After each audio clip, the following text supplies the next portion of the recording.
माई devil husband contract marriage. चारों तरफ गोलियों का शोर था। कुछ देर अंधाधुंध गोलियों के बाद एकदम सन्नाटा छा गया।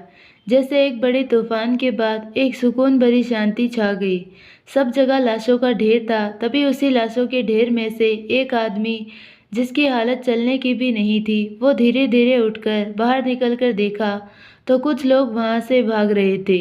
उसने भी उन सब का पीछा करना शुरू किया, लेकिन कुछ दूर जाकर वो गिर गया। फिर हिम्मत करके वो उठा और जल्दी से चलने लगा। उसे कई जगह गोली लगी थी शायद। वो लड़खड़ाकर चल रहा था। कुछ दूर चलने पर उसे एक गोली और लगी और वो जल्दी से भागकर एक दीवार के पीछे छिप गया। गोली उसके बाजू को छूकर निकल गई। तभी उसे ध्यान आया, उसका असिस्टेंट और भाई माहिर कहाँ है। कहीं उसे कुछ हो न गया हो। वो जल्दी से मोबाइल ढूंढने लगा, लेकिन उसको नहीं मिला। फिर उसे याद आया, मोबाइल शायद कार में रह गया था।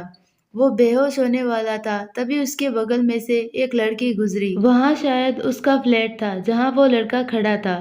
वो लड़की जैसे ही अपने रूम का लॉक खोलकर अंदर जाने वाली थी, तभी उसे उस लड़के ने पीछे से पकड़ लिया और वो उसके कान में टूटे फूटे शब्दों में बोला, मुझे जल्दी से अपने घर के अंदर ले चलो।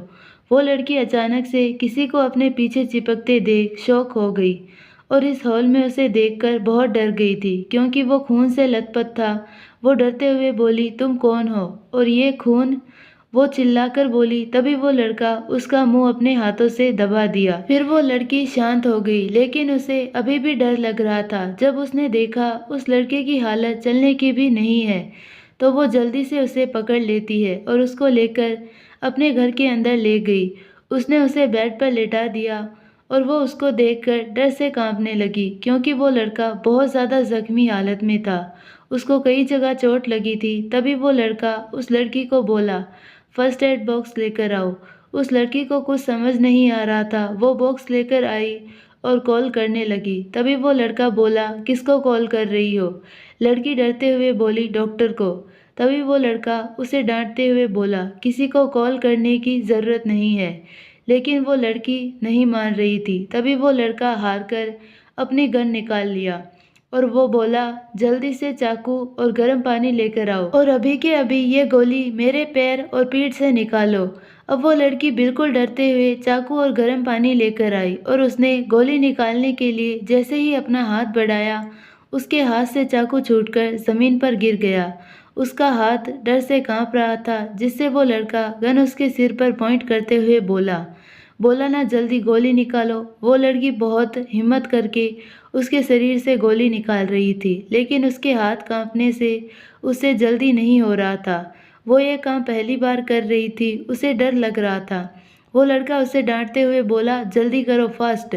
उस लड़की ने जब पैर की गोली निकाली तो उस लड़के को बहुत दर्द हुआ, लेकिन वो अपने मुंह में अपनी उंगली रखकर काटने लगा।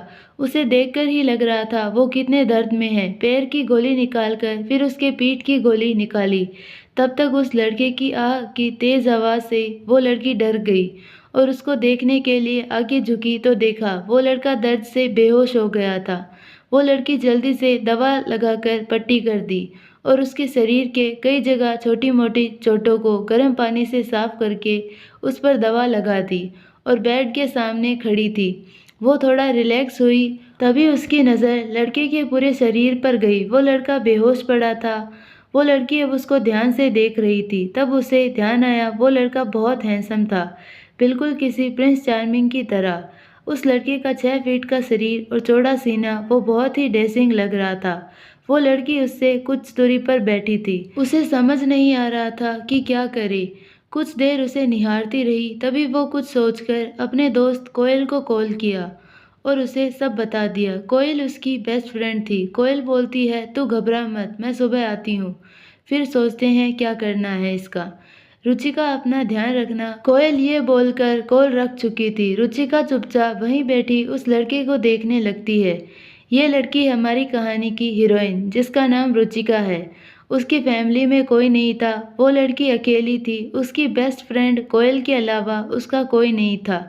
रुचिका एक रेस्टोरेंट में काम करती है। कोयल भी उसके साथ ही जॉब करती है, लेकिन उसके मम्मी पापा की वजह से वो रुचिका के साथ नहीं रहती थी, क्योंकि उसकी मम्मी उसकी गरीब और अनाथ दोस्त को पसंद नहीं करती थी। कोयल उसे हौसला देकर कोल रख चुकी थी और रुचिका डरते हुए एक बार फिर उस लड़के को चेक करती है, कहीं उसको कोई प्रॉब्लम तो नहीं है। रुचिका आज पहली बार उससे मिली थी, लेकिन उसके करीबी से उसे एक अलग एहसास हो रहा था।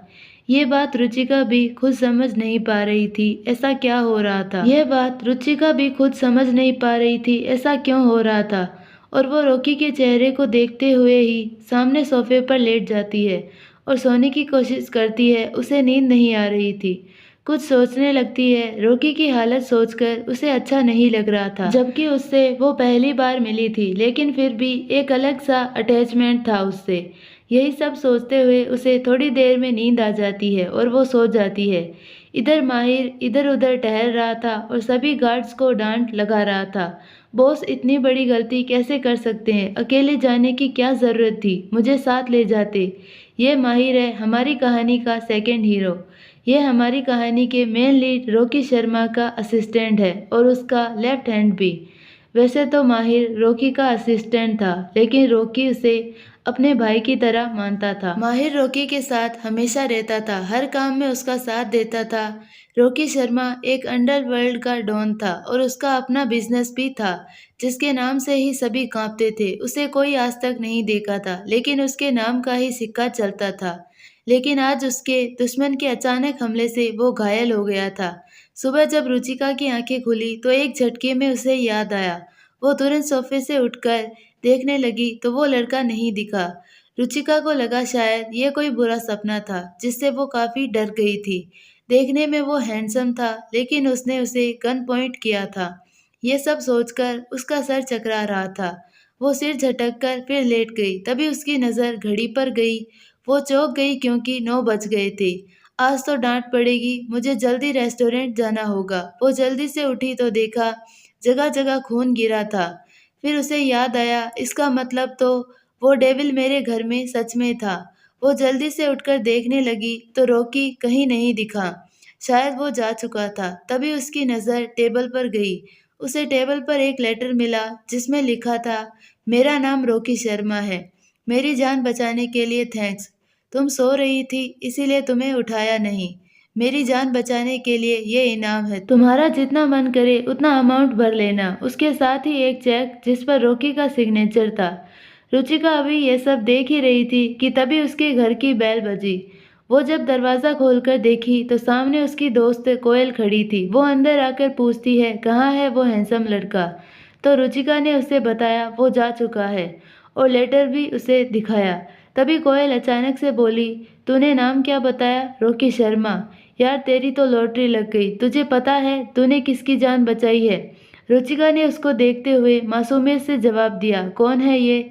तब कोयल ने बताया, ये रॉकी शर्मा है और एक बहुत बड़ा बिजनेसमैन भी है और डॉन भी है। इसको आज तक किसी ने नहीं देखा है। फिर वो रुचिका की तरफ देखकर बोली, यार वो कितना हैंडसम है। रुचिका मुंह बनाकर बोलती है, हाँ ठीक है। तो कोयल बोली, यार मेरी सेटिंग करा दे। मैं उसे बहुत दिनों से फॉलो कर रही थी, लेकिन वो मुझे मिला नहीं।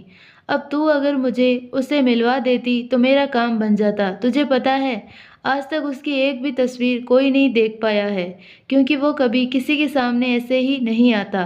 तभी रुचिका बोलती है, आता तो है मास्क में, उसे कोई पहचान ही नहीं पाता। कोयल को उस लड़के की तारीफ करते देख वो इरिटेट हो गई और गुस्से से बोलती है, तुम मुझसे मिलने आई है या रॉकी से? तभी अचानक से कोयल के मुंह से झटके से निकल गया, रॉकी से। फिर और क्या था। रुचिका गुस्से में उसे घर से बाहर करते हुए बोली, ठीक है उसी से मिल जाकर, आज से तो मेरी फ्रेंड नहीं। कोयल दरवाजे के पास उसे बुलाती रह गई, लेकिन रुचिका रूम में मुस्कुरा रही थी, दरवाज़ा नहीं खोला। थोड़ी देर कोयल चिल्लाकर रेस्टोरेंट चली गई, जा, मुझे भी तेरे जैसी दोस्त की ज़रूरत नहीं, हर बात पर गुस्सा होती है। मैं जा रही हूँ, मुझसे बात मत करना तू। कोयल इतना बोलकर वहाँ से निकल जाती है। रुचिका तैयार होकर वो रॉकी का दिया चेक भी साथ रख ली और रेस्टोरेंट निकल गई। वहां जाकर वो कोयल के गले लग गई और कोयल भी मुस्कुरा दी। दोनों दोस्तों का ऐसे ही चलता था, लेकिन दोनों एक दूसरे पर जान छिड़कती थी। दोनों एक साथ में काम करने लगी। वहां रॉकी जब रुचिका के घर से गया तो उसके पहले रुचिका के मोबाइल से सीधे माहिर को कॉल किया। माहिर अभी भी रॉकी को ढूंढ रहा था। उसे रॉकी का मोबाइल भी मिल गया था और कार भी, लेकिन रॉकी नहीं मिला था। रॉकी के कॉल आते ही वो तुरंत रुचिका के घर से रॉकी को मेंशन ले गया। रॉकी को रूम में लेटाकर डॉक्टर को कॉल करके बुलाया। माहिर रॉकी से पूछता है ये सब कैसे हुआ और कहाँ, और उसे बचाने वाला कौन था। रॉकी माहिर को सब कुछ बताता है जो भी उसके साथ हुआ। वैसे तो माहिर उसका right hand and left hand दोनों था, लेकिन रॉकी ने माहिर को बचाया था, इसीलिए वो उसको अपने साथ रख लिया। वही माहिर रॉकी को बहुत मानता था, क्योंकि जब कोई उसके साथ नहीं था तो रॉकी ने उसे अपने साथ रखा था, उसे भाई का प्यार दिया। अब वही उसकी दुनिया है। रॉकी को कुछ भी नहीं होने देता था। आज उसको तकलीफ में देखकर वो भी डर गया था। रॉकी माहिर को शांत करके उसे ऑफिस भेज देता है, क्योंकि रॉकी का पूरा ध्यान अपने बिजनेस पर था। वो उसने अपने दम पर खड़ा किया था। वो दुनिया में गलत काम करने वाले लोगों के लिए डेविल था। जब उसे कोई भी इलीगल काम कर रहे लोगों के बारे में पता चलता था, तब वो अपने मिशन पर निकल जाता था। उसके साथ माहिर हमेशा रहता था। रॉकी की ट्रीटमेंट चल रही थी। डॉक्टर ने इंजेक्शन देकर माहिर को सब समझाकर निकल गया, क्योंकि रॉकी में दर्द की वजह से बोलने तक की हिम्मत नहीं थी। रॉकी बिस्तर पर लेटकर रुचिका के बारे में सोच रहा था। उसे रुचिका का पास आना और उसके गन दिखाने से डर जाना, सब याद करके उसके चेहरे पर मुस्कुराहट आ गई, जो माहिर ने देख लिया और मन में बोला, क्या ये बॉस सच में मुस्कुरा रहे हैं। उसे यकीन नहीं हो रहा था। माहिर ने रॉकी को जब से देखा था, तब से आज पहली बार उसे इतना मुस्कुराता देखा था। रॉकी को कुछ याद आया तो वो अपने मोबाइल से रुचिका को कॉल कर लिया। उधर से रुचिका ने कॉल रिसीव नहीं किया, क्योंकि अभी उसका काम चल रहा था। इधर रॉकी गुस्से में मोबाइल पटक कर लेट गया। थोड़ी देर में उसे नींद आ गई। इधर रुचिका जब खाना सर्व कर रही थी, तभी किसी ने उसे पैर मारकर गिरा दिया, जिससे रुचिका खाना लेकर सीधे किसी के ऊपर गिरी। वो आदमी रुचिका को देखकर पहले तो गुस्सा हुआ, लेकिन जब उसकी मासूम सी आंखें देखी तो जैसे उसमें खो गया। रुचिका अभी डरी हुई हालत में वहीं थी और उठकर उस आदमी को सॉरी बोला। उस आदमी का कोई जवाब ना मिलते देख वो थोड़ा उदास हो गई। तभी कोयल आई और उसे लेकर चली गई। उसे बहुत बुरा लग रहा था जब रुचिका को उसे जलने वाली लड़की जीव ने पैर मारकर गिराया था। जीव उन लोगों के साथ काम करती थी, लेकिन वो रुचिका से बहुत जलती थी। रुचिका के जाने के बाद वो आदमी मुस्कुराया और रुचिका के बारे में वहीं खड़े एक गार्ड से पूछा, तो वो गार्ड सब बता दिया। रुचिका अकेली है, ये जानकर उस आदमी को बहुत दुख होता है। वो डेविल स्माइल के साथ बोलता है, अब तुम मेरे साथ रहोगी मेरी जान बनकर। ये है इस कहानी के दूसरे डेविल, नितिन खन्ना, जो एक बिजनेसमैन है जो रॉकी के बाद दूसरे नंबर पर आते हैं, जो हमेशा रॉकी को मारने का प्लान बनाता रहता है, क्योंकि वो बिजनेस में टॉप पर आना चाहता है। इसीलिए नितिन को रुचिका पसंद आ गई थी। वो रुचिका को अपने साथ रखना चाहता था। वो एक बार रुचिका को देखता है जो दूसरे कस्टमर को खाना सर्व कर रही थी। उसे देखकर एक बार मुस्कुराया और बोला, बहुत जल्द तुमको मैं यहाँ से ले जाऊंगा, हमेशा के लिए। रुचिका देखने में बहुत खूबसूरत थी। वो बिना मेकअप के भी बहुत सुंदर दिखती थी। अभी उसके रोने से उसका गाल लाल हो गया था, जिससे उसकी खूबसूरती उसके चेहरे पर निखर रही थी। उसे देखकर नितिन खुद को रोक नहीं पा रहा था। वो जल्दी से अपने गार्ड को लेकर निकल गया। उसके जाने के बाद वहीं खड़ी जीव, जो कब से नितिन को देख रही थी, उसके मुंह से रुचिका के लिए सुनकर वो जलन से अपनी मुट्ठी कस लेती है। हर कोई रुचिका को ही क्यों पसंद करता है, मैं उसे इतनी आसानी से नहीं छोड़ूंगी। वो गुस्से में पैर पटकते हुए वहां से निकल गई। वहीं रुचिका अपना काम जल्दी से खत्म करके मोबाइल देखती है, तो एक नंबर से इतना ज्यादा कॉल आया था। वो परेशान होकर कॉल करने लगी। उसके एक बार रिंग करने से ही कॉल उठ गया, जैसे उसके कॉल का कोई बेसब्री से इंतजार में बैठा हो। रुचिका बोलती है, हेलो कौन। रोकी उसकी आवाज सुनकर बिल्कुल शांत हो गया था। अभी वो अपना गुस्सा भी भूल गया था। उसे सिर्फ रुचिका की तेज चलती सांसें और बार बार हेलो हेलो की आवाज सुनाई दे रही थी। थोड़ी देर बाद रुचिका गुस्से में कॉल डिस्कनेक्ट करके ऑटो लेकर घर के लिए निकल गई। रुचिका पूरे रास्ते उदास बैठी रही। उसे सिर्फ रॉकी की याद आ रही थी। वो कहाँ गया और वो ठीक होगा या नहीं, यही सब सोचते हुए वो अपने घर पहुंच गई। वो जल्दी से ऑटो से निकलकर अपने घर चली गई। उसके अंदर जाने के बाद वहीं एक आदमी उसे कब से घूर रहा था, या यूं कहे उसका पीछा कर रहा था। एडी अपने बॉस को कॉल करके बोला, बॉस, रुचिका अपने घर पहुंच गई। उधर से आवाज आई, हाँ। वो आदमी भी वहां से निकल गया। रुचिका अपने घर में फ्रेश होकर कॉफी पी रही थी, तभी उसका मोबाइल बजा। उसने देखा वही नंबर है। वो जल्दी से कॉल उठाकर बोली, कौन? तभी रॉकी बिल्कुल नरम आवाज में बोला, कैसी हो? उसकी आवाज सुनकर रुचिका दक सी रह गई और उसके मुंह से निकला, रॉकी। रुचिका के मुंह से अपना नाम सुनकर रॉकी बहुत खुश हो रहा था। तभी रुचिका को याद आ गया रॉकी के चोट के बारे में। वो तुरंत बोली, तुम कैसे हो? तुम्हारा चोट? रॉकी को रुचिका की आवाज जैसे सुकून दे रही थी। तभी रुचिका फिर से बोली, मुझे तुमसे मिलना है। रॉकी उसे बोला, थोड़ी देर में मेरा एक आदमी तुम्हारे गेट पर पहुंच जाएगा। तुम उसके साथ आ जाना मेरे पास। रुचिका भी हाँ में जवाब देकर कॉल रख दिया और अपना काम करने लगी। तभी उसका डोरबेल बजा। वो चौंक गई, इतना जल्दी कैसे? वो तैयार होकर बाहर निकली तो कार में एक हैंडसम आदमी निकला। रुचिका को देखकर बोला, हेलो मैडम, मेरा नाम माहिर है।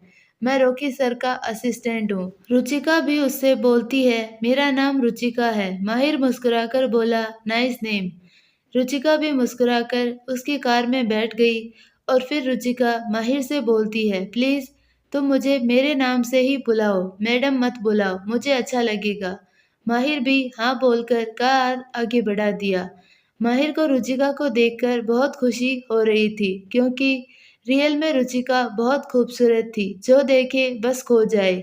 बॉस ने जितनी रुचिका की तारीफ की थी, रुचिका उससे भी कई ज्यादा खूबसूरत है। थोड़ी देर में कार रॉकी शर्मा के मेंशन के सामने थी, जिसमें लिखा था शर्मा मेंशन। रुचिका को बहुत आदर से घर में ले जाया गया। रॉकी अपने रूम में रेस्ट कर रहा था। माहिर ने उसे रॉकी के पास छोड़कर वहां से चला गया। अब उस रूम में सिर्फ रुचिका और रॉकी थे। दरवाजा बंद हो चुका था। रॉकी रुचिका को एकटक देख रहा था। तभी रुचिका रॉकी के सामने चेक रखकर बोलती है, रॉकी, मुझे इसकी ज़रूरत नहीं है। मैं किसी की हेल्प करती हूँ, मुझे खुशी होती है, और मैं बदले में तुम्हारा ये चेक नहीं ले सकती।